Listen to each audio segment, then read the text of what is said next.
Hi guys, just a little disclaimer for this video. We forgot to take our microphone with us on the day, so the audio isn't great on this video.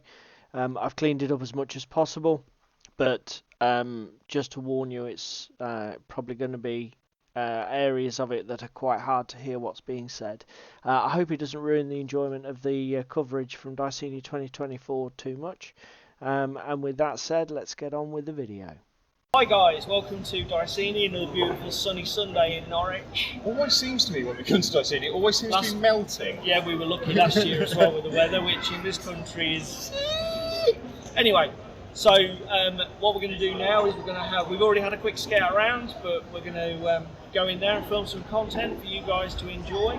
A couple of things we want to look at, isn't there? Yeah, definitely. As I say, we'll show you some of the highlights of the show. For those of you who don't know, Diceni is in the city of Norwich, in Norfolk. Free entry. It's a Sunday event. It's, I think it's for normally the beginning of May, around that time. Yeah, I think last year it was tail end of April, early May. Yeah, around that first bank holiday weekend in May. So yeah, enjoy the coverage. And next, if you like what you see, check it out next year and come along. So everybody, we're here with Pete. What company is it, Pete? One Bolt Studio? One Bolt Studio, yeah. Okay, yeah. And you've got a game here at Diceni, Fate of Witches. So tell us a little bit about Fate of Witches. Sure, yeah. So Fate of Witches is a coven building card game for 1 to 4 players. The idea is over several rounds you're trying to build a coven.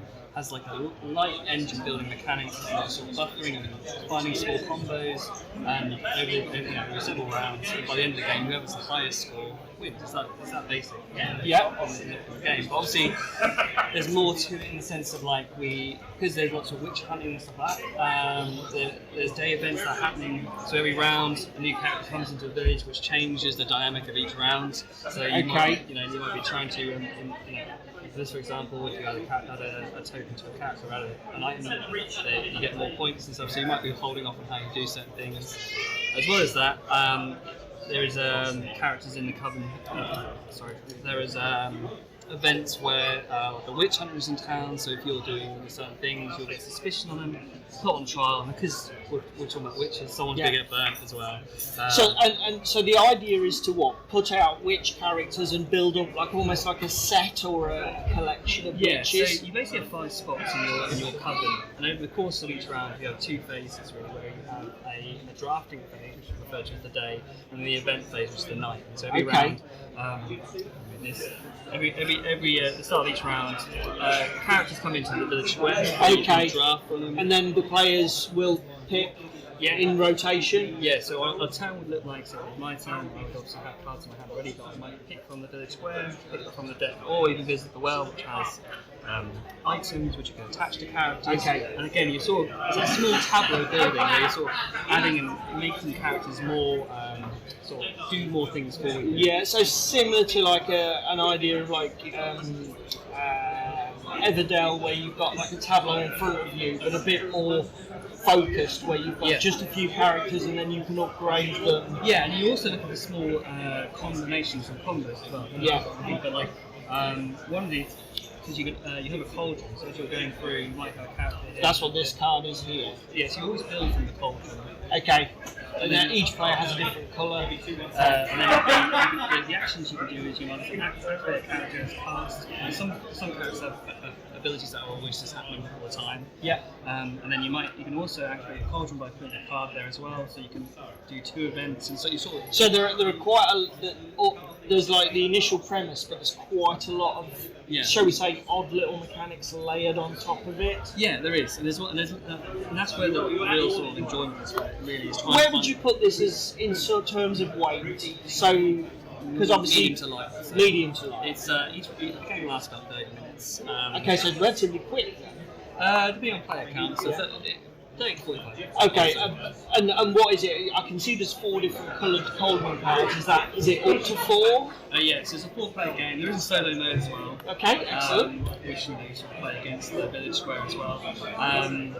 And there is also one of the things about it is slightly macabre in a way, because So these characters, the character card is built up with card value and their ability, but obviously villages, you might be asking why would I have villages in my coven? Bring a negative score in. Okay, right, yeah, I see what you're saying. What you can do is you can harness sacrificing, which is obviously the dark magic, kill a grave, kill the characters, and then these guys' values get split and they get banked as well. So it is slightly macabre in that way. So possibly people would want to consider them not for really young kids. There's No, quite adult things in it. No, those Like the sacrifice and death. yeah, well, because I've illustrated in post for them. And although I didn't want to make anything that's excessively gory, Sure. there is definitely a dark comic humour to it. I suppose. Yeah, it's like Awesome. Now, I think if I checked you out on Facebook before we came, and is this like a prototype? You go into Kickstarter at some point? Yes, we're going to Kickstarter in September. Okay. This is basically the very last prototype we've printed, and this is the game. Basically, we're not. We've refined it all with the set. All cards have been illustrated. We're now in a position where we're literally going to be sending out to reviewers and stuff, and then, like I say, we're launching in September. Launching in September, and is that a long Kickstarter? Or are you having quite a short? Are you keeping quite a short campaign? I think we're doing about 3 weeks. 3 weeks, so relatively short campaign starting September. So if people want to find out more about Fate of Witches and maybe catch the, Kickstarter, where can they go? Well, the best place to go is our website, which is www.onebold.co.uk. So that's ONEBOLD. Yeah, on your T-shirt there. We'll make sure that gets put in the video and description. there you as can well, find guys. the Kickstarter link, the mail list link, Okay. and all that stuff. All that is in that one location. So if they go to your homepage, Yeah, we also have like Facebook and Instagram where like a lot of the characters and stuff have been influenced by the community and stuff. So like naming how we work and stuff. awesome. Thank you very much for your time. Okay, guys, see you for another one. Hi, guys. We're here with Liz. Yep. And so, what have you got a company, Liz? So Shrike Studio. Shrike Studio. Shrike Studio. Shrike Studio. Okay. And you're here with some products today. So tell us a little bit about what Shrike Studio does. Okay. So mostly I do role-playing games. Okay. More recently, I've kind of branched into miniatures, which is then teaching skirmish games as well. This blog, Light Seas Fleet. Yeah, Light Seas Fleet is my latest game.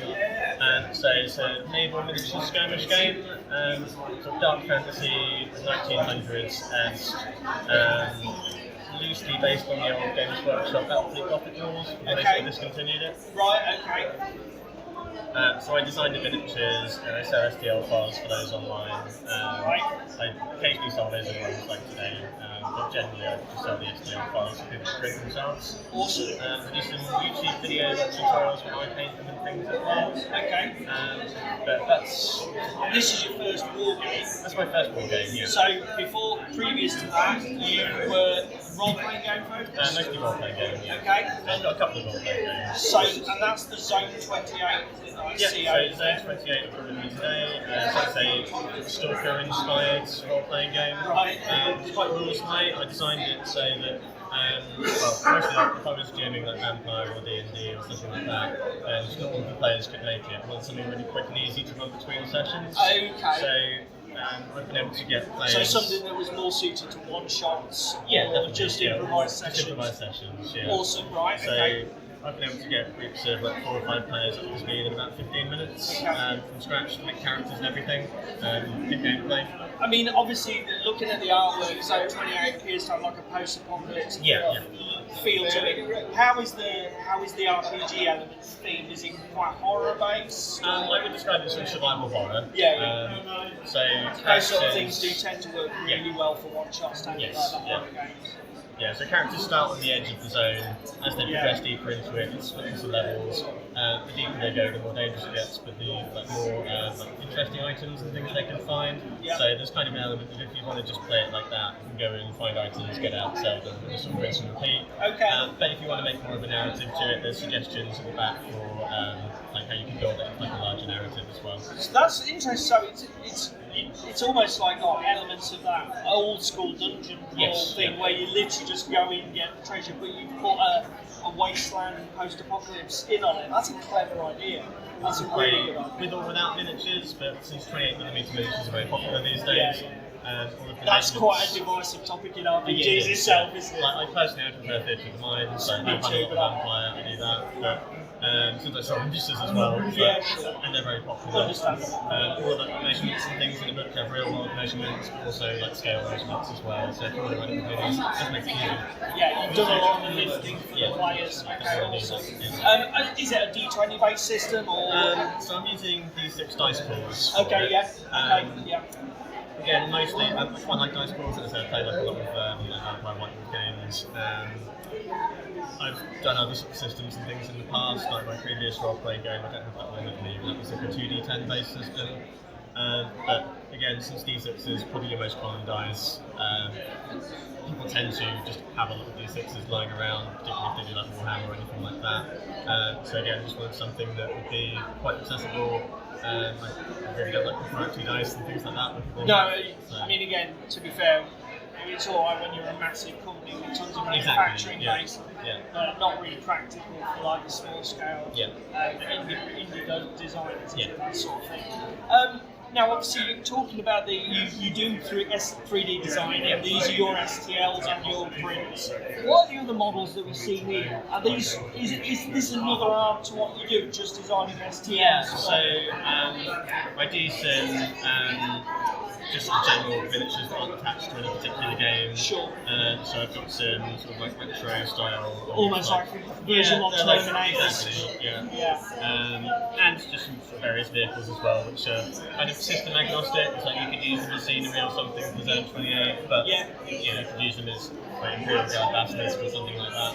You've got a lot of strings to your bows. Really interesting. You're getting your foot in every camp early on. Well, about like 15 years ago, so I was in the video game industry, and after that I went into teaching and a bunch of other stuff. But were you doing digital assets and video? So this Yeah. bit was already very familiar for you. So now 3D printing has become a thing. I've dusted off the old skills and now I do that. So Liz, if people want to find out more about Shrike Studio, where do they go? So I've got a website. I'm more active on Instagram. So I had to change my Instagram name because I had one which was probably no problem. So it's @Liz_Shrike Studio. Obviously, any links will be in the video description for everybody anyway. Okay, so Instagram's a good place to follow you. Yeah, I've got a website as well, but Instagram I'm more active there. Okay, awesome. Thanks very much for your time, Liz. And there we go, everybody. We'll see you for the next video. Right, everybody, I'm here with Peter. So, Peter, where are you from and what have you brought to Diceni today? I'm from the Cowards Wargames Club, which is based in Wroxham, in Norfolk. And we brought, this is a game of Strength and Honour, and it's a relatively new set of rules that came out a couple of years ago for Mass Battle Ancient Rules. So who publishes that? Well, it's part of the sort of Too Fat Lardy portfolio, but it's technically Ricefields Press. I generally call Mark Backhouse, and it's a nice set of Mass Battle Ancient Rules. And this particular battle is based on a historic battle that happened in about AD 70 in Scotland at Mons Gratius. So it pitted the Roman legionaries of Agricola. I don't remember who it was. Agricola against the Confederation of Caledonian tribes that were amassing against the Roman forces at the time. So it's a classic formed infantry against barbarian warriors. But this is a nice quick game system, so you don't have to worry about micro measuring or anything. Everything's based on grids, but it's not a traditional. Hence the gridded map we've got here. Okay, cool. The figures are 2 mil, so the idea is to have that kind of top-down view of historical battle rather than larger scale figures, which are lovely. We all love large scale figures, but they don't always work to look at mass battle. No, I mean, obviously the problem is as you zoom in on the figures, you have to zoom in on the scale of the game, don't you? And you like, if you're recreating a battle like this, the reality is even at 6 or 10 mil, it becomes huge, doesn't it? They say 12 foot before you can tables. And this is it's barely a 5x3 table, isn't it? So. So is this rule set scale agnostic, or is it designed for this micro 2 mil scale? It is scale agnostic. I mean, because obviously you can just upscale your squares, presumably. Yeah, you can. So people do use 6 mil, 15 mil. I've not seen people doing 28. That probably scary. Yeah, squares are like 14 inch. You need a becoming nuts. A hell of a match. But you can do that, people do. But I think it's impressive. I'm using these are figures made by a company called Wargames, and they are metal, obviously, because of the scale and the idea that they're not individual figures, obviously. Sure, you get bulks to give that impression of a mass army. I mean, works quite nicely. They're very different for those of us familiar with a lot of miniatures. It's a very different approach to miniature, but they're very effective when you see them on a table and when you see them laid out. I mean, I suppose the only immersion breaking thing is your rather handy little marker lines on the back of each of your stands, which again aids gameplay, particularly in a setting like this where you might be showing it to strangers. No, definitely. I think the only problem with this scale is it's sometimes hard to tell who's Roman, who's Warband, who's a Gallic Warband or Scottish Warband. Obviously, once you start looking, you think, well, actually, that makes sense. That is obviously a legion. The block formations, whereas you've got the skirmishing. Warbandy types. But it just works nicely because we did a show here about 5 years ago at Diceni, and we did a big 28mm Boudicca's Revolt, 28mm figures. It looked fantastic, 28mm figures, about 1,000 plus of them. And it just took an hour and a half to set up and put down. This we can just throw on the table in 15 minutes. We've nearly finished the first game, so it takes an hour in each place. It's a nice set of rules. And again, there's nothing wrong with that. Battle 28mm game is great for its work, but it just sometimes takes so long to do it. Talking about that, so in terms of the rule set strength and honour, is this like a typical game size, and what's the play time, 1-2 hours? Yeah, I mean, maximum 2 hours. This one we will finish in an hour. Typical, anything between 4 foot by 4 foot up to 6 by 4 is typical battle in that area. It takes, again, obviously, if you haven't played before, slightly slower, you finish your games, but I mean, assuming experience, maximum 2 hours. It's quite a quick system. Because it's a card-based system, when you start being pushed back and losing troops, you amass these cards which you don't look at. But what you eventually do is you call the other player out thinking you've got above his break point. So in this case, Rome's on 16, the Caledonians about 19. I've only got 4 cards, so I know he knows I'm not likely to have got to 16. Mervyn has about 15 cards. Because there is numerical IC, so these cards add up to this. Yes. And there's an element of not bluffing. You've got to guesstimate. You pick your moment to see if you've got victory. Yeah, basically. So I shall very shortly. I know he's got a shitload of cards. I'm saying to Mervyn, homunculus est, which is the trigger mechanism in Latin for you are a small man. What is your number? And at that point, he will put his numbers on and see whether he's got to 19. If he's got more than 19, I'm going to go. If he's got less than 19, I've called too early. He's called my bluff with Exhibitor, or I've been foolish in calling his bluff. And he gets to get rid of his top card, his highest card, and then we go back to another round. So if you get it wrong, you effectively give your opponent a window. Yeah, he knows. That's a very interesting mechanic, actually. I don't think I've ever seen anything like that done in a game before, but it sounds really good. It is nice, and it is, it's not an either-either, so there are times where it does flow back and forth, but you don't get to do everything, your opposition sits around thinking what they're going to do.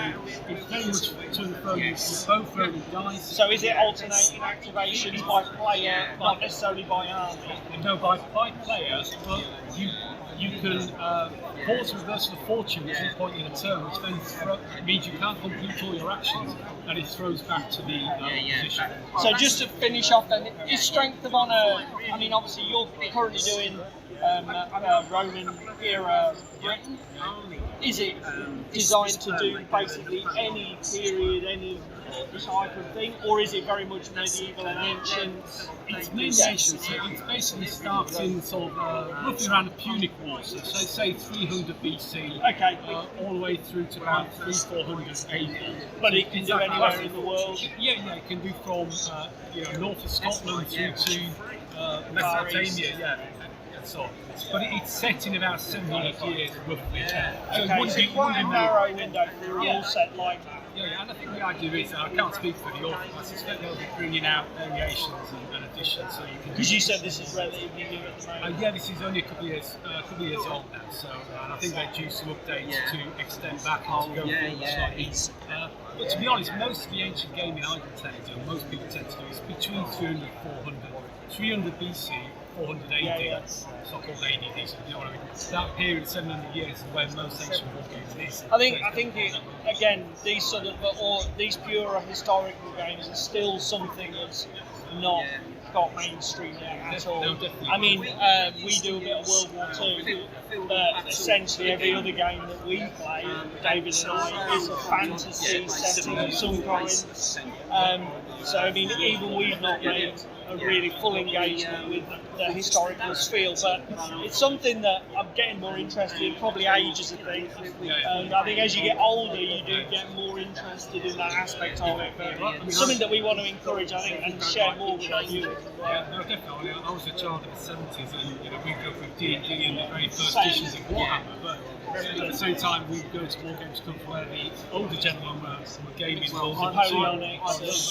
So you kind of get interested, and it's a natural age. I think also when you 40k is such Warhammer is so big that you can spend all your gaming life in 30 seconds quite happy. Also, as well, that's a very good point. From my point of view, is that the question arises: 40k is so big, you can spend hours and hours just researching and reading lore. At that point, it's become such a hog. Why not do the real world? You know, because that's one of the main things I think that keeps people away from historicals. It's quite intimidating. The world has a lot of history, and a lot of people have lived, and that's a bit of a barrier, I think, sometimes. But like you say, 40k is getting to that point. Yeah, no, I mean, and equally, you can read about 40k law, which is great. People do. You can also read about Punic wars or Roman wars. It's a form of history. It's maybe not quite as novelistic and so on, but it's not a huge leap from playing 40k to playing bolt action to playing ancient. Like you say, it's not as maybe not as, I don't know, exciting, but it can be just as characterful and interesting. Still, before Peter and I talk Grognard for the next 6 hours, we better move on to the next video. Thank you very much. Enjoy. Hi everybody, we are once again with Paul from Pandyman Entertainment over here at Diceni 2024. Now then Paul, today I thought I would ask you to tell us a little bit about the huge amount of supplements that you've got for your game Trench Offensive. Yeah, so these all work really nicely with our game. So we've added the gun, the campaign book, which basically allows you to sort of add sort of village play in there. So this is the one that paints this board. Yes. Right. So this is why we have this board. But you can also play sort of by the roadside. You don't have to just play in trenches now. Okay. So the idea is that you can play trenches or even in a fort setting, but also the villages and the other bits and bobs where so essentially you've opened up your options in terms of play space and feel for the games. Yeah, and once again, you don't need that much space at that point either. You still need the 40 by 80 centimetres, and that's really enough still to play quite happily. And as well as that though, it's a campaign. It's a campaign, yeah, so you can play it, you can sort of mix and match day and night settings, you can sort of add lots of different weather settings as well, so you can add those extra bits and bobs in. Okay, and there's progression elements in it as well? A little bit, more just sort of, more scenarios with a narrative feel rather than say like a Mordheim style progressive warband sort of thing. Yeah, so there is a couple of things that might, mean that you can't take as many options in the next one. Oh, okay. So with one of them, it's, the Sacred Way, for example, if you did that mission and fail it as the French, suddenly you're not able to take as much because you've no longer got the resources coming in, because the Sacred Way was literally the lifeline for the French. Now, some of it, we've added, a bit of creative input because they didn't bomb the road, but at the same time, if the Germans had got over that side and started putting pressure on it, then So I get it. That's quite a cool way of doing it actually. So it's almost like a ladder campaign type feel where game A influences game B, influences game C. So you can add and mix and match. because it's more gentle, but it still means everything's tied together in a narrative thread, isn't it? Yeah. So you've got that, Yeah. but the other thing that you've got is obviously your core rulebook and your 2-player box set contains basic details for a lot of. You've got French in there, Germans, British. There's even a couple of American options in there as well. Okay, but now you've filled this out with a whole plethora of individual source books. Yes. So, for example, the British one has an absolute ton of characters that you can take, all sort of based on semi-real people, sometimes just my imagination. Also, you've got, with the British, for example, you'll have the Portuguese in there, who we basically fully armed, and equipped and suited out. So some of the allied nations where you're Yeah. perhaps not planning on doing a full force book, where you can start to Portuguese were sprinkle like them one in. battalion.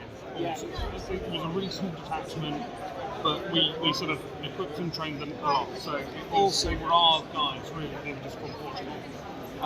And basically it's just soldier stats. Yeah. There's no other missions or No, anything. it's It's just a just little for bit- force yeah. building and for increasing your model collection and your And range also of it gives options. you more options to then go, oh, actually, I might want to make my own character. And you can then look through and go, actually, you know, Okay. so you can have a think about how that would be done, and you just start playing around with that as well. So- So there's no direct rules for that. But it gives the you idea lots is of to options, inspire yeah. people that you can just Yeah, start or you can moving just the rename- blocks around you as can you like. rename them and sort of go, actually, and then you can play test it and go, oh, actually, this could be a little strong, but I'm going to, maybe move back down. And, So for more experienced gamers, just Yeah. basically give them the heads up that this is a world that they can play with. yeah, you can grow it to yourself and how you want to play. Is that something that came from your first game, Threat Level, where was that very much the idea there as well, where people could create more of their... Yeah, so they can create their own missions, and I put basic stats in there for the police and stuff, whereas at that point you go, actually, this one's not carrying a baton, he's just walking the streets. Oh look, suddenly a guy's come at him with a knife, that kind of thing. I mean, he'll still be stab-proof first on, but he's not actually equipped to necessarily get rid of that problem. Or maybe it's just specials, or maybe it's 2 PCSOs just standing there, trying to, deal with the situation. They have a lot less options. So, So, as you say, and then you've got... So then on the end here, we've got the Truth Football supplement. yeah, so this was a little Christmas one. It allows you to play football in the trenches. That with sounds a nice like little, a totally mad idea. little scatter a dice with a ball when you're passing it, and it adds an element of, something different. So this is it's just a bit of fun. Yeah. And obviously these are all... Can people get these in physical copies and PDF? So the French and German not in PDF at the moment, but they will be at some point. Okay. Everything else, they're all in. So the British, Indian, Ottoman are already in PDF. The Verdun as well. I think Verdun's coming soon as well in PDF. I just want to make sure that it's. And again, they just go to your website. Just go to our website, pandyman.co.uk, and come up. Awesome. Thank you very much for your time, Good to see you. Paul. Yeah, great to see you again, mate. And I hope the show goes really well for Thank you. you very much. I hope you have enjoyed it too. That's it, guys, for another chat. We'll see you on the next video. I'm here with Chris at Diceni 2024 this year. So, Chris, do you want to tell everybody at home who you are and what you're here at Diceni with? Yes, of course. We're New Buckenham Wargamers, and me and 2 other chaps set it up about 20 odd years ago down in a little village between New Buckenham and this. We meet every Friday about 7 o'clock. Sometimes do big weekend games, and today we've got Ket's Rebellion because it's to do with Norwich, so we thought it was that. We did it last year, it was so popular, we thought we'll do it again. Yeah, I was going to say, we were here last year and we really wanted to get a chance to participate on this table, but with all the other things on, we just ran out of time. So the Ket's Rebellion story is a Norwich story. Norwich story, yeah. So do you want to tell everybody about a brief overview of what happened? It's all to do with the enclosures. When Henry VIII died, his son was Edward VI was in his minority, and nobles around him sort of acting as regents, and a lot of the local nobility thought this is our chance to grab bits of land here and there, and enclosures, enclosed common land, and the local Norwich people and the countryside around weren't very happy about this, and unexpectedly they rose up. Okay. And also, what's the word? in a manner that the ability weren't expecting. So it literally was a common rebellion. Yes, a common rebellion in Norfolk, the commotion in Norfolk. And up to 8,000 people ended up camped. And it was very well organised by the Kent brothers. There was Robert and his brother William from Wyndham. And they were landowners, but they sided with the peasantry, I guess you have to call them, and the local townspeople in Norwich. Most of them were on side, not everybody, but most of the people in Norwich were. They did have some support from the... and they marched up from Wyndham and gathered more people as they came. And before the Kent brothers knew it, they had an army of 8,000 people. Campfires, and they all camped on Mousehold, which, if I've got my directions right at the library here, it's over there somewhere. And they sent a small royal army up in July of 1549 to try and quell this rebellion. So the sort of the land, the nobles and lords that were enclosing this land effectively had royal patronage or had royal support. Yes. So well, when they felt that they could, they could get away with it because Henry was not a very strong. He wasn't being I don't know how true it is. I think he was in his minority. He was a bit of a sickly chap as well, I believe. So they sent a small army up. They did get royal reinforcements to effectively fight. They more or less walked into Norwich because the mayor of Norwich thought we better let them in. There's a lot of people here. So they came in, they took weapons from the castle over there and quartered garrison bits of the city. And then Northampton turned up in July, and with Lord Sheffield as his deputy, who died at their tombland at the back of the cathedral. And sorry, I lost my thread, but you can edit this, can't you? Where was I? Yes, so the Northampton's army turns up, and they get defeated in the streets of Norwich. Yeah. And then about 3 or 4 weeks later, the Earl of Warwick turns up with a bigger army, including mercenaries from Germany and Italy and Spain, although there are some mercenaries with the First Army, but they get rough justice, the ones that are caught by the Norwich and Norfolk people. Some are hung. And there's another several battles in the city. Lots of fighting around where the cathedral is now, the old Adam and Eve pub. So all of these incoming armies are basically just fighting this sort of like common force. Common force. Bishopsgate's Bridge has a gate tower. They attacked that twice. They swam the river and got behind it, burnt that down. That's why there's no gatehouse there now. That all got destroyed. The bridge is still there. And is there a particular? Obviously, this must have gone on for what, months? Yes. Well, sort of July, end of June, July, and it was all over by the end of August. Oh, okay, so not actually that long for all the drama. So are you recreating just a specific element, or just abstracting the idea? They've just been refighting Sheffield's death over at by the river at the back of the cathedral. And we'll do other games which will involve then the Royal Army turning up and firing on the gates with their artillery. So you've created a series of scenarios throughout the day for there all were the so different... many incidents within the city. That is such a clever idea. Yeah, so there'll be at least 2 or 3 more games. And next year, we're going to bring up the Battle of Dussendale, which was fought to the north of the city, I believe, where the Royal Army actually fought a pitched battle for several hours. So first question that I know that's going to occur to everybody watching this who's a historical wargamer is all of your scenario information, have you put that up online anywhere for somebody to nick and borrow? No, we haven't. Why not? Because it sounds awesome. Well, we do have a Facebook page, and we have refought this as a club game, yes. And there is a battle report. That's the best I can give you at the moment. But there is plenty of information online. I mean, that's how we looked it up. I mean, when I made the city walls that represented there, I looked all that up online. Sure. There's lots of lovely old manuscript Yes, pictures. but it's nice when somebody else does the legwork, Chris. Yes, well, someone has, and that's why we've done this. So, right, so if people want to find more out about your Wargame Club or whatever, you said you've got a Facebook page. New Buckenham Historical Wargames. And it's obviously historicals in the title. Do you just do historicals, or is it wargaming? No, we only do historical battles. We do everything from ancient Rome and before that, even Mycenaeans, and we've done Troy, Siege of Troy. Yeah, and we go right through to Vietnam and even up to modern even right up to do you do systems like Test of Honor, the newer sort of like Japanese style? Yeah, there's a chap named now starting to do more samurai and Japanese. Funny enough, we hadn't done that sort of, that part of the world. Because the thing is you're getting a real blend now. You've got products like Test of Honor, which look almost mass market war game, like the classic fantasy style Warhammer products, and they don't look as pardon me for saying so, as dry and as intimidating as some of the more traditional historical rule sets. And there is a whole assembly of these products. Do you guys do World War II? Yes. Oh, yes. And presumably a whole range of rule sets. Yes. Yeah. We've got Skirmish World War II in 28mm. We do some really big things in 20mm. We're doing a massive, if anybody wants to get to that, on June the 14th, 15th, 16th, the whole weekend, a massive D-Day game.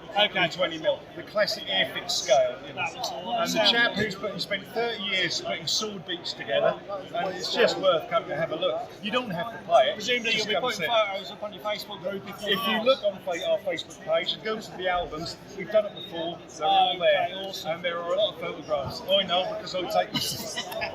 Right, guys. That's an insight into some local Norwich history from Diceni here in 2024, and we'll see you in the next video. Hi, welcome to Diceni 2024. This is Bez from Stuffbybez. Indeed. The clue is in the name, I guess, Bez.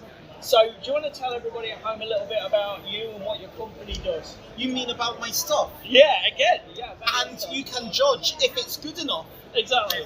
But it'll be good stuff, by Bez. Well, I like to believe that my stuff can give you a laugh. I believe that it is good enough to maybe not make you buff, but it will. It's easy stuff. It's not too tough to learn. Okay. So, for example, I like it. This is a game about cute comical creatures and trying to identify them after someone makes noises. If you were to look at all these cards and I were to make the noise,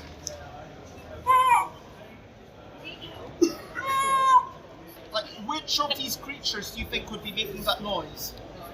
Well, I would say it's either the beaky ones, because that sounded like a bird, and I'll go with that one. I was trying to go with that so one. close. Because, was that what you would have thought? Okay, so if you're watching, would you have guessed correctly? And that's basically the game. If you guess correctly, you get a point. If you're part of the majority, it was still a good guess, you get a point. As a noisemaker, I need the majority to be correct. So if only one person gets it right, I do not get a point. I need to be super obvious. Right. So in the multiplayer thing, And if these creatures are too normal for you, you can get some seriously surreal creatures and trying to identify them after someone makes noises. Yeah. So these are a little bit weirder.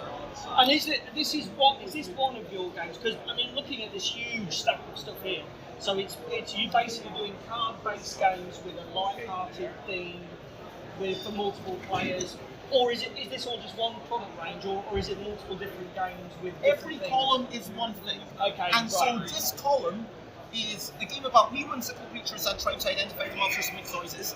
A game about cute comical creatures and trying to identify them after some makes noises. Got you. And a game about seriously surreal. So each column is one thing. So each game has got its own set of themes and loads of different variations. Not necessarily just this one, because this one, because the graphics matter. Do you understand what I mean? It's all about what do these creatures sound like. So if I were to use this creature, for example, then it would be a very different game. If I were to now start making the noise, like that's a noise that you might not hear in the cute comical version. Speaking of which, do you know which one I was trying to make? That one. Yes. Good noise! It's a squirting noise at the end. That was what it was. I'm glad I added that. Oh dear. So, where can people see more about your products and you, Ben? So have you got a website? Honestly, if you're able to get to UK Games Expo, that's the best place. I will have, this is 11 totally different things. Yep. And I've got a couple more things that I don't have here, plus another 7 games that are coming out at UK Games Expo.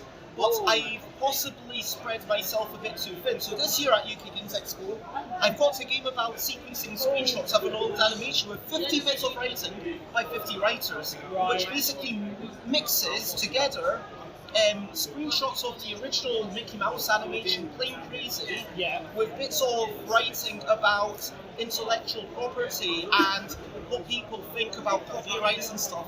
So I've gotten some board game designers with some names that some people might recognise. So that sounds quite a lot more sophisticated than these sort of It's still designed to be fairly light and easy and accessible. Well, everything I make is meant to be accessible. Okay. I do not use rules unless those rules serve a function in the game. You keep it as simple as possible. But no simpler.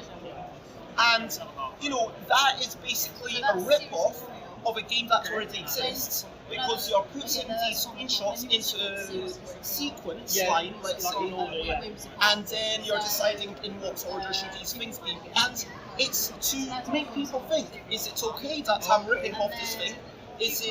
Should I have been able to make something from Mickey Mouse years ago? Like, should that be out of copyright? Because obviously, again, this comes with it being now copyrighted in the recent day, entering the public domain. But my games, yes, they are silly, yes, they are accessible, but I would say that primarily they're about making connections. So another of my new games is a game about mini missions to maximize joy. A game for one player, about 5 or 10 minutes a day, for about 6 months maybe. And the idea is that it's for people who sometimes feel a little bit low and need reasons to get out of the house. So you get free cards, you choose which of these missions you are happy to do that day, and then you just literally draw a little tick on the card. Put it to the back. Once you've finished half the cards, that's it, you've won the game.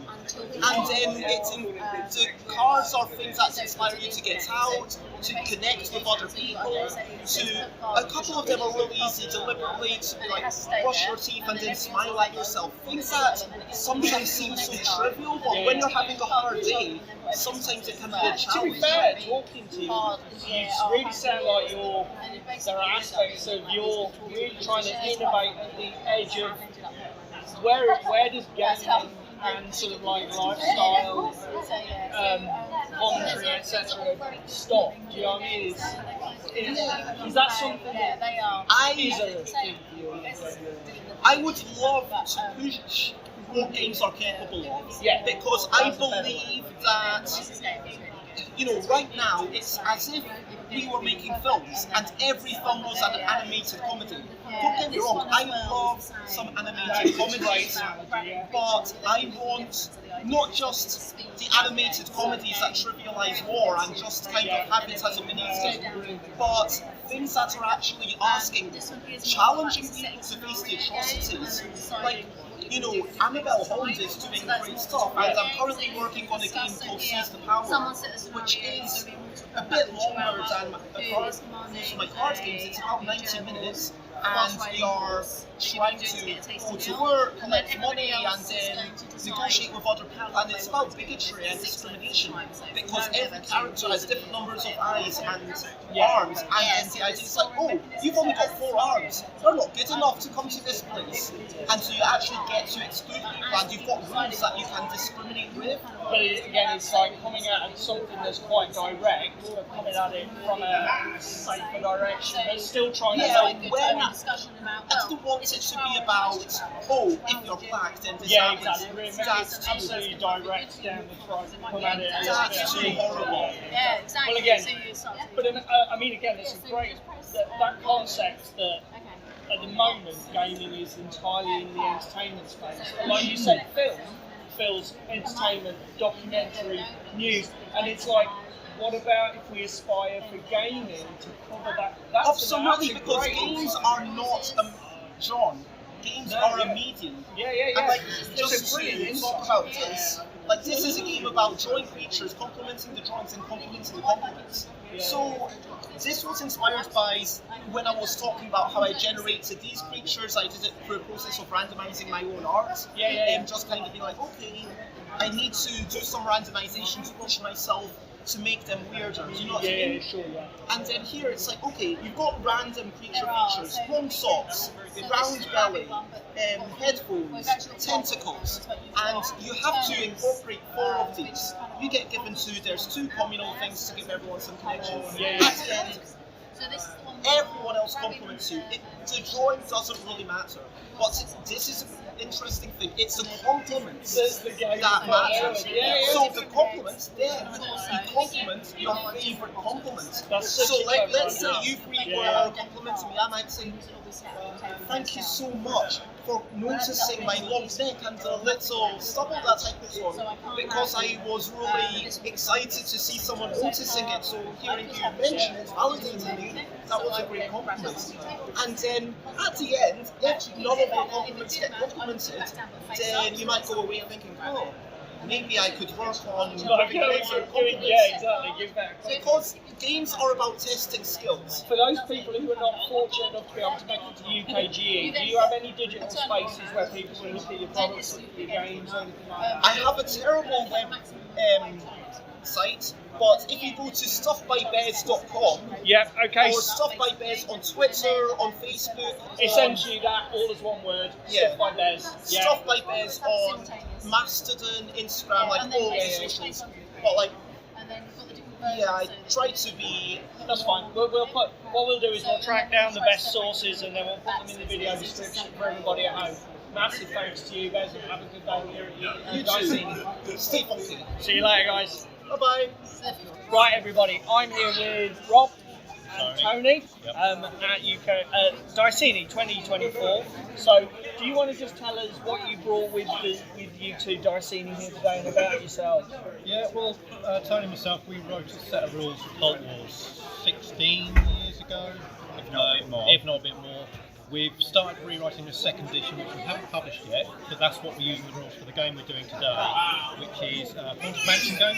Right. So where a group of paranormal investigators come in and they're investigating poltergeist activity and so on at this house. Yeah. And the idea is they've got to go around and collect bits and pieces, and then they've got to do an exorcism at the end of the game, otherwise they lose. So it's a simple scenario, but lots of fun, lots of demonic toys and stuff come out and try and do things to them and stuff like that. So because obviously I remember talking to you last year, your Occult Wars rule site's got real RPG and wargamey elements, really hybridised, hasn't it?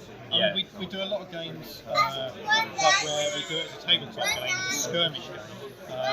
We sometimes several players per side, and each player having between 5 and 10 figures each, so it works perfectly, and we've done it as role play with no figures at all, so it works for both. It was really nice, a nice simple skirmish, but you can add lots of role play stuff. Or literally go theatre of the mind. Because there's lots of flavours. So we're working on the 2nd edition at the minute, which we hope to get published soon, hopefully. Can we still pick up the old rule set? Is it available on any of the PDF or the digital? We still have we've still got some copies kicking I've about. got printed copies. But you haven't got it on Drive Through RPG or I think Wargame Vault? We can put it back on there if there seems enough people are interested. We can stick it back on there. That's where it's available as a PDF on Wargames Vault originally. But it's not even there. It's not there at the minute because it's 16 years old. So we're working on the 2nd edition. So it's like. Okay. So to talking a bit more about your remastered, revisited, 2nd edition, is there a plan for release on that, or is it still something that's in the cooking pot and you just very much? COVID kind of put a bit of a lid on it for a while, and it's getting back into it. Because we were writing a lot of it together, and especially during COVID, we couldn't get together. So we found that, and then life has just taken over because we were doing it sort of part-time. And I'm now a granddad, so I'm hoping but there we go. If my daughter listens, sorry. But anyway, no, we're still working with it and tinkering with it occasionally. Because we've got a club in Dereham as well, Dereham Renegades, and we run games there sort of fairly often. So if people do want to sort of try out the rules, so the Dereham Renegades are your playtest group and guinea pigs, are they? Yeah, very much. We've added a lot more to the 2nd edition. We call it Occult Wars Reborn as well. Right. So that's going to be the official name. But it's just a case of finding the time to get it done. Sure. There's a lot more in it now. Yeah. And again, playtesting these sort of things is often the only way to get.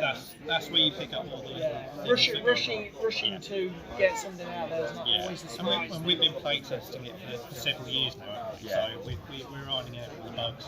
So it's not like a GW. But it's because you've added so many layers with the Reborn idea. That's what's all that extra stuff's got to be tested and checked. Yeah, we've added more background, more fluff to it as well. Which is sort of creating their games.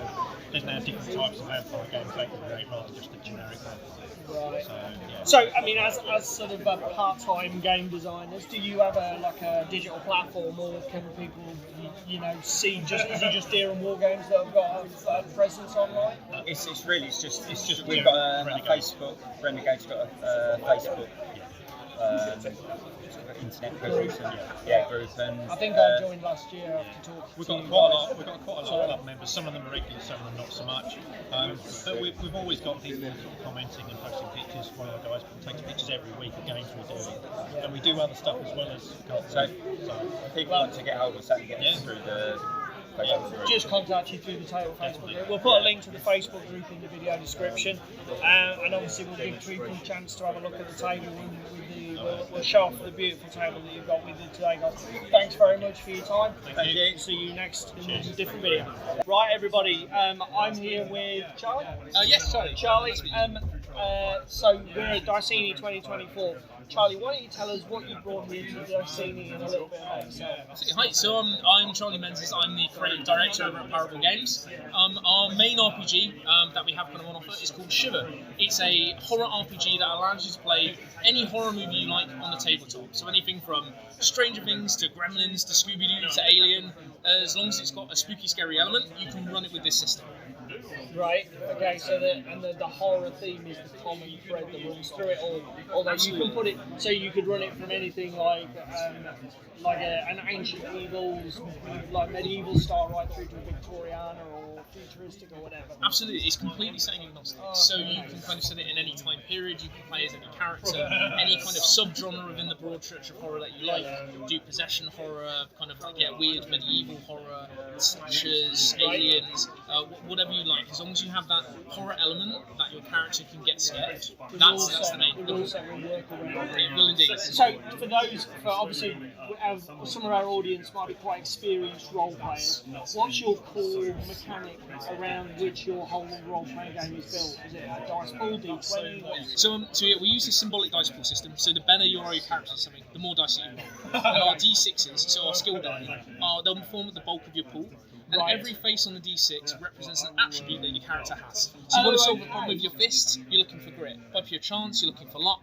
Heart for charisma, wit for dexterity, smarts for intelligence. Because it's a horror movie, sometimes these things get a little bit strange. So the actual, because I did notice when the character building section, you've got these 6 core stats. Each of the core stats is reproduced with a symbol on that dice. Absolutely, yeah. So the top number on that stat line is how many numbers you roll, how many of these dice you roll. Okay. For that allocated skill. So if say I want to kick down the door and it's grit, and I've got 4 on the top number, I'd be rolling 4 of these. And grit is your success because that's the exactly check. Exactly. That's a really intuitive way of doing it. Yeah, so it means that it makes the resolution of your rolls really, really fast because you're looking for symbol, you're looking for colour, with the pattern recognition element. So if you see a sea of orange and fists, you know you're punching a door off its hinges.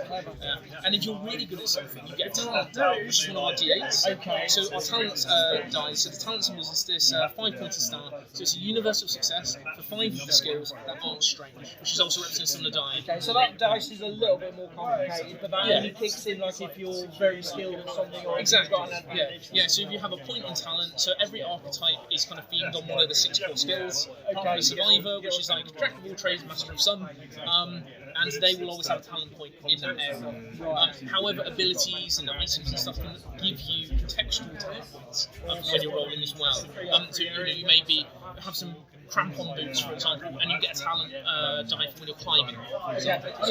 So basically, all of the accoutrements of the game, so the skills or the equipment and the circumstances, either modify the core dice pool or, as you say, bring in these talent dice. Absolutely. Yes. To actually handle that. Okay. Cool. Now, in terms of your products, you've got your core rulebook with the presumably the framework for the role-playing game in there. Yes. So the core rulebook's got everything you need to play. So there's no splitting across multiple books. So it's everything you need to make a character, a full director's guide to our version of a GM, with guidance on how to tell your first short story.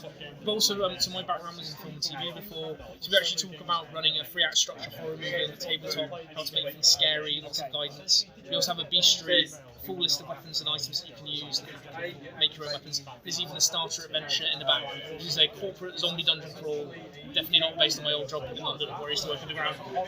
Yes, a bit of a kind of like Shaun of the Dead mixed with Resident Evil and a few other bits blended together. So you've kind of got it all in that one book. Is it fair to say that Shiver's quite a lightweight, narrative-driven system? It's not granular, it's not going to get bogged down in the details of things? Yeah, no, so I would say... Can that be an aspect? So I'd say it rarely gets bogged down, but where I say it has the complexity and the meat if you want to dig a little bit further is in the character creation. The options that you have to make very interesting and unique characters is huge from how you can combine things. So it never gets bogged down in the amount of having like too many abilities or too much maths to do. That's something we've actively thought to avoid to make it more accessible. But it has a level of complexity in terms of the options, progression, and how you can develop your character organically. Again, in terms of the granularity, I was thinking as well from the director's side or the GM side, where some role-playing games you'll get mechanics for everything from different conditions down to weather versus those sort of things, and it really just starts to become simulationist at some point. And it becomes a little bit unwieldy for telling stories because you're just spending all your time bookkeeping. Where does Shiver sit on that scale? We swerve very hard away from the simulationist angle, and I'd say we land very much more on the cinematic side. Yeah, okay. That's the vibe I got. Yeah. So it's kind of like, it's important. We wanted it to make it as accessible for a new player as it was for a new GM. So obviously, a bit of a GM crisis, we don't have enough. So I wanted to make it as easy enough for, if you have a player who really likes Shiver, they understand the rule set, they're really liking it, and they really love the film Gremlins, and they know that story inside and out, it's really easy to nudge and be like, hey, run a one-shot with Shiver where we just do Gremlins and we just see what happens. It's have some fun with it. So it really takes away that kind of heavy sense of prep. You can really lean on the pop culture references that you love so much, and help people ease into the hobby or ease into different roles within that hobby by using this as an accessible system. So having talked about the core rulebook, tell us a little bit about the other book products that are available in your line. So our kind of first additional book that we did outside the core rulebook was the Cursed Library. So that's 5 unique stories across different subgenres. So we call it a temptation book because it's so broad in the areas of subgenres you get to explore. Someone in your game group is going to be tempted to jump in and play. So we have a haunted house story in the 1980s, which players love Stranger Things. It's going to be very much their bag. We have a 1970s like cursed scarecrow slasher story. Space truckers going down to an alien planet they shouldn't explore. A Weird West story where all the miners have disappeared from a town. You've got a Russell Posse who gives the mountains for what's going on. It's got my own love letter to John Carpenter's The Thing, where a research vessel has disappeared in the Arctic Circle, and you're going out there to try and figure out what's happening. It sounds very much like an ideal purchase, particularly for new directors or green GMs, because for somebody who writes a game system to say you could do anything with this, that's intimidating as hell. Exactly. To be able to pick up something like that and says, no, look, this is what we need. That sounds ideal. Absolutely. I mean, that combined with the starter eventually you get in the back of the core rulebook, they're all designed to be kind of played in 1 to 3 sessions maximum. So very, very short form, very accessible. And kind of the whole idea of the Cursed Library is once you've played through these 2, 3, maybe all of the stories in there, you're going to be more comfortable kind of homebrewing and making content as well as like converting your favourite films into stuff as well. Yeah, and certainly given the horror genre and the flexibility, film conversions, novel conversions, absolutely. Being derivative, I imagine, is really easy with this. Oh, 100%. So, what else have you got? So our first kind of major expansion that we did after the kind of core system was Shiver Gothic. So kind of Shiver Gothic Secret Spy Home is our first main big 320-page monster of a book. So that gives it's a mixture of setting, new rules, and a massive continuous story that happens within. So first up, the new rules that you get rules for playing as monsters. So you like Universal Monsters, Hammer Horror, Alan Moore's Legal Extraordinary Gentleman, and you want to kind of play as Dracula, the Wolfman, Frankenstein's monster, team up, go punch supernatural crime together. This is very much the book for you. Our first original setting as well, that we got nominated for an ENnie for as well for best setting, which is Spy Home. It's a big walled Gothic city, kind of in a dark fantasy kind of old history version of our worlds. So again, for somebody who's not so confident to just create their own framework, you're just saying, well, look, absolutely, here is a world, here is a space. Yeah, here's a world, here's a space that you can episodically return to rather than having one to kind of free shots. So we wanted to make sure with our kind of first like major expansion to cater to the other side of the hobby that was not just one shot focused. Do you know that was going to be my next question, because something that can be common to a lot of these horror-based games like the Alien RPG, Call of Cthulhu, is that to emphasise the horror elements tend to be reinforced with lethality, which makes one-shots a much more easier proposition. But I noticed, because again, I think if we talk about your next product, Shiver Goblin, that is a long structured campaign type thing as well. So how does Shiver balance campaign play with the horror elements? So one of the things that we found ourselves was playing around with the story structure of things. There's a lot more investigatory horror, a lot more kind of tension building. Combat you balance in a slightly different way. We find in our full kind of story.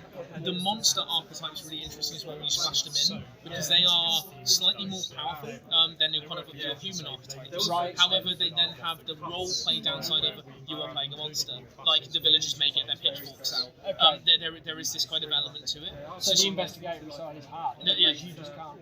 You've got to stay in the shadow. Exactly. So you may have Dracula in your party, and that's going to be great in combat. But as soon as you try and be like, we need to solve a murder, it's kind of like, no, it's going to be torches, that it's going to be really, really difficult. So it kind of we played around with the design space there.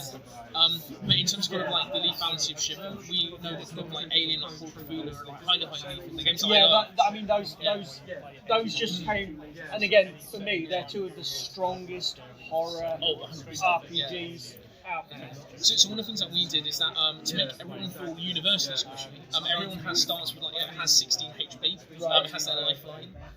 We modulate damage so nothing kind of really full hard will ever one shot like you on 16 HP. Obviously your bigger creatures can as well, but we've been very careful kind of with the balancing of that. Stuff needs to feel dangerous, it does need to feel lethal. But it's less about boosting your stats to be more powerful. It's more about the abilities, skills, and knowledge that you gain and how you use that, and actually understanding when it is wise to retreat, run away, research the monster, figure out its weakness, bring its challenge rate down. You kind of do a few moves, and all of a sudden you vanquish that creature. So the investigatory side in terms of actually figuring out your enemies, knowing when to run, because that was a thing that we found for a lot of playtesting is. A lot of the kind of RPGs that kind of come forward very much encourage there is monster run, don't hit it with a big stick, which in very much in a horror movie, if you run up and you try and hit Jason Voorhees in the hockey mask, you're going to get decapitated. And again, so it's finding that balance. And again, like so for example, Call of Cthulhu, which is a game I really enjoy. It doesn't with that one. You do your research, you do your investigation, but you're still probably going to get killed by the old one. So it doesn't really matter. For us, it's like that's I love Call of Cthulhu, and that's the kind of step, that end step is a bit we took out of being like, if you do the research and you engage with the story, you're rewarded with surviving. So that's where you put the pivot point in just before that end, almost climax of the story. You just put that pivot point in where, if the preparation was done smartly, it gives your players a chance to win and move on.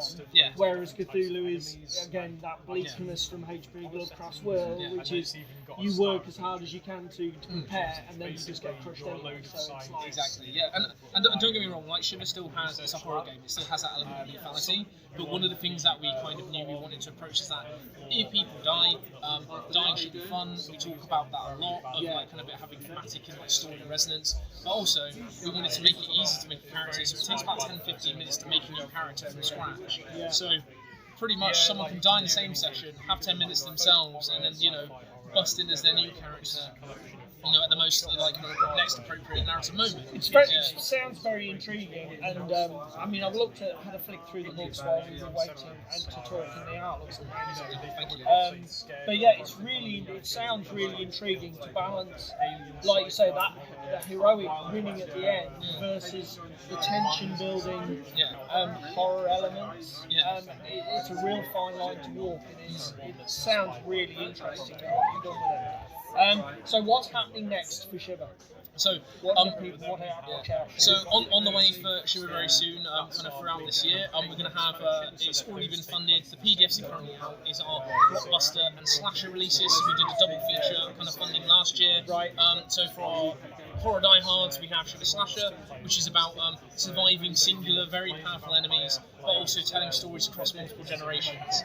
So if you survive, you get older, you get wiser. If you die, you can pass on good and bad things to potential descendants and inheritor from our new inheritance system. And then Blockbuster lands completely on the other side. It's our more family-friendly approach. So it's more your, what I'd say, your Spielbergian horror. It's your high peril, low gore. So dinosaurs, ghost pirates, slightly spooky aliens, that kind of thing is what you're landing on the Blockbuster. And we've added a new mechanic within there that provides a bit more of a detachment from death. Is that what you're doing is the concept of Shiver changes and you're playing actors in a horror movie, but where we actively reward you for dying in a way that's full of hubris, or kind of like being the comic relief or the romantic lead.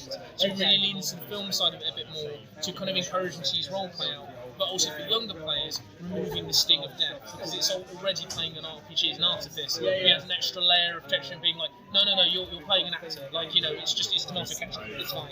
Kind of thing. It's really interesting actually, because obviously a lot of companies with an established role-playing line would just release source material and adventures, but it sounds like you're actually trying to remodel the core engine or explore different themes. Yeah, so because Horror is such a broad church, they work so differently, kind of all the subgenres.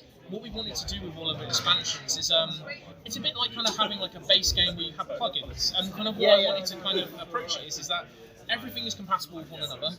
So you can play an absolutely madcap game where slasher, blockbuster, all of the gothic monster rules, anything future that we can release that I can't say because my brother will kill me if I accidentally announce what our next release is too early. You can plug all of that in and have an absolutely madcap horror story. Or as a director, you can say, okay, I don't really want monstrous characters, they're quite powerful, let's pull those out. And it doesn't really work for the world or the story I'm telling. Right. Or it's like being like, I don't really want the blockbuster artifice, but I like the fact that people can inherit things, and it's kind of more of a realistic to put a slasher in, but we can put gothic in as well. So what we're aiming to do is that you built modularity. Modularity, yeah, it's all about modularity. About the core system can kind of run anything, and then the modularity elements that can come in can refine and tweak and add even more mechanics to help fine tune towards the particular subgenre of camp horror that you love the most. Sounds awesome. So where can people find you? So if people want to find out more about Shiver and what you're up to, so we've got our web store, which has got links to kind of everywhere, which is www.parablegames.co.uk. You can find us at Shiver RPG on Facebook and Instagram as well, and at Games Parable on X.